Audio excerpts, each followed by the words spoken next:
We are back on the Skilled Cultivator. If anybody knows how this spring chain tensioner system works or has used one with this system, please let us know in the comments, because we haven't grasped like the theory of operation. There's lots of places on the back for multiple fine adjustments, which means somebody's put a lot of thought into it when they designed it. But we really have no idea what it's for, really, because the headstock's got a bit of float in it. And as it pushes back, it tensions the spring, but as it pulls forwards, the spring goes slack. So, yeah, kind of a bit of a loss, really. We do have these two bars to straighten still. I've just put this on loosely for now, just to make sure that my bolt length is correct, and I've got enough thread to tighten the nut down on. And we did have a bit of a problem originally, where we didn't know that all the bolts had this like eccentric on them. I'm not quite sure how well you can see there, but yeah, they've all got an eccentric on them, so we didn't know that, and we thought they was all C, so we just gunned them off, and unfortunately they wouldn't gun off, so we just cut the nut off with a grinder and hit them out with a hammer. So yeah, we didn't know that they all needed the nuts getting loose and keeping the bolts, so that we kept that eccentric. I thought, that's not a problem, I'll buy some new bolts. Only to find out you have to have them custom made. So yeah, not a good thing. So I did a bit of thinking, asking around. Nobody had a solution. Everybody said just get a normal M12 bolt, wang in it, job's a good one. To me, that's a bit of a bodge. So I was having a think, how can I make that offset shoulder? How can I make it nice and easy? Well, it's there in front of me, the original bolt. So I set up a little jig in the vise and the drill and drilled them all out. So I now got an adjustable offset and a standard M12 bolt in case we need to cut them off in the future. Nice and simple, makes it nice and original, keeps it all tight as it should be, and we're ready to go. So we have now got to work out where all the tines are going to go. So we've got 3 duck's feet, and what we're thinking is, and whether this is right or wrong, we have no idea, we're going to mount the duck's feet probably in here at 56-inch centres. So that's like 28 inches out each side. So that's what our plan is. So we're going to go 28 in the middle and then 28 out each side, and that should work for us. We're going to put 1 tine at the front, then we're going to put 2 tines slightly wider, and then we're going to have the duck's foot at the back to try and throw the dirt out to the side again onto the ridge. Whether it works, we don't know. This is all trial and error. But that's what we're going to try. The tines that we aren't going to use are going to be put on upside down in that position. So we don't lose any tines, we don't lose any of the bushes for the eccentrics. And it keeps it all together. And we can just then put this out the way because we need space in the shed now for lambing. Unfortunately, it's become a bit of a dumping ground, but we're going to get these on now. And hopefully it'll all work quite well. That's the plan.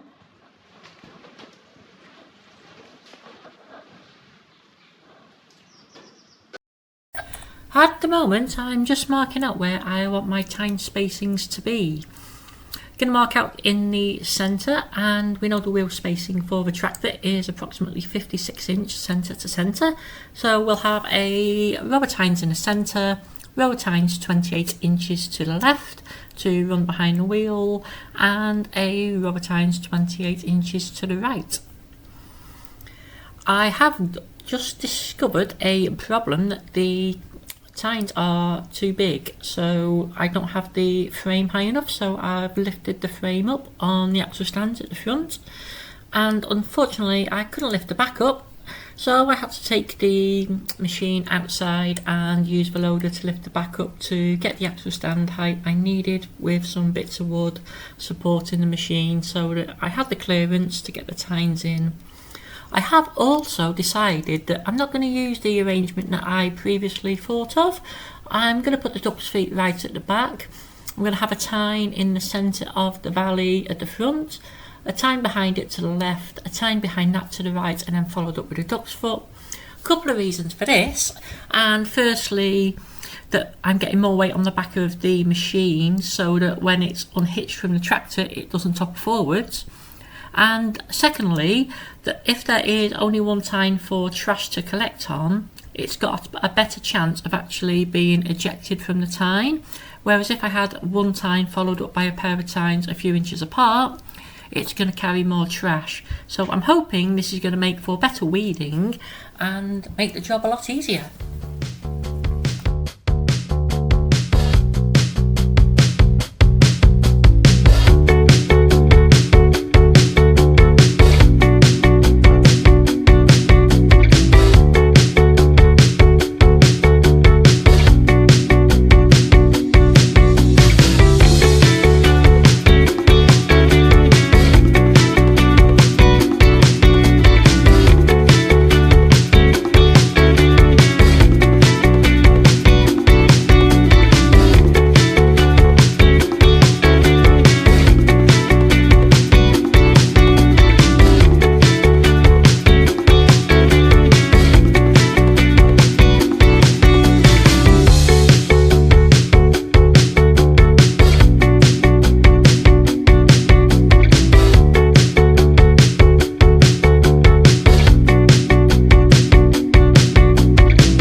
last job I need to do before it gets completely dark, and that'll be pretty soon, is I need to get these dual wheels out of here. So these are Bateson 5 lug star pattern dual wheels. You can get 5 lugs or you can get 3.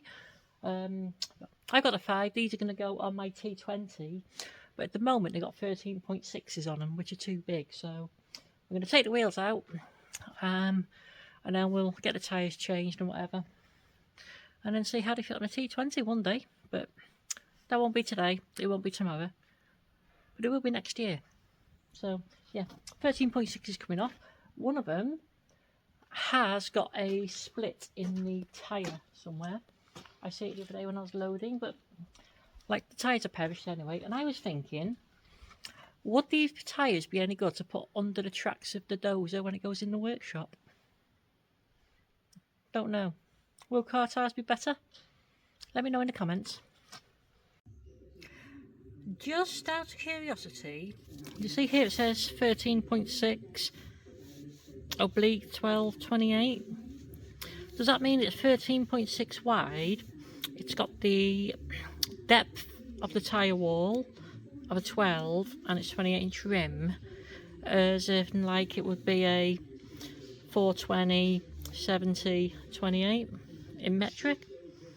Is that what the 12 is? Is that the profile? Or I don't know, because like I've got 11.2 28s. I've also seen 11.2 1028s, and I'm a bit confused as to whether they tried doing wall profiles back in the day or not, because like that one there says exactly the same. So if you know if that was the imperial equivalent of like a profile on the wall, then can you let me know please, because I'm trying to work out what size I need to match the Fergie at the minute, and these are miles too big. So yeah, as we can see, that tyre is pretty shot. Usual cracking on it. There's a few splits, like the tread, like where's my finger, the tread's mega. And the tread on that one's good too, but it's like, it's a shame really, they're just that, they're too big, but they're starting to crack. So, you know, some good splits going on there as well. Looks like a hole punctured in it there. It's a shame, but you know, they've got to go. They're good years as well. Well, that one's a good year anyway. No idea what this one is. Alliance, it says. An Alliance are a good tyre in their day. I think they were called like Super Traction or something, were they? Or was that Firestone? I don't know. If you know what they are, let me know in the comments. I'm binning them anyway, but just out of curiosity. They look big there like that, don't they? They do look big. But when they're on a Ferguson T20, they're going to look huge width ways, because I'm going to try and put 420 70s on them, and they're bald, like there's absolutely no tread, which I'm hoping is going to make the diameter work and the rolling radius, because if they had tread on them they'd be far too big. But hopefully being bald they'll be okay, and I hope they hold air too, so I can go tubeless. That'd be even better.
And that's the bay empty, so we are now ready to